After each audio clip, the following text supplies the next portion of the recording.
যত খারাপ আছে অপ আছে সব তুমি সাঁতরে পার হয়ে যাবে।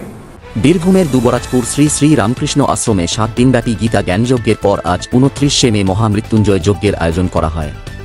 22 থেকে 28 মে 7 দিনব্যাপী গীতা থেকে পাঠ করেন শ্রীমৎ স্বামী বিজ্ঞানানন্দ পুরী মহারাজ। আজ তিনি ব্রহ্মচারী অমৃত চৈতন্য ও অন্যান্য ঋত্বিকগণ এই মহাযজ্ঞ সমাপন করেন। মহাযজ্ঞের শুরুতে শিবলিঙ্গকে নানা উপাচারে স্নান করানো হয় এবং নৈবেদ্য নিবেদন করা হয়। এরপর শুরু হয় মহামৃত্যুঞ্জয় যজ্ঞ, দেওয়া হয় পূর্ণাহুতি। সবশেষে প্রসাদ প্রদান করা হয়। অগণিত ভক্ত অন্নসেবা গ্রহণ করেন।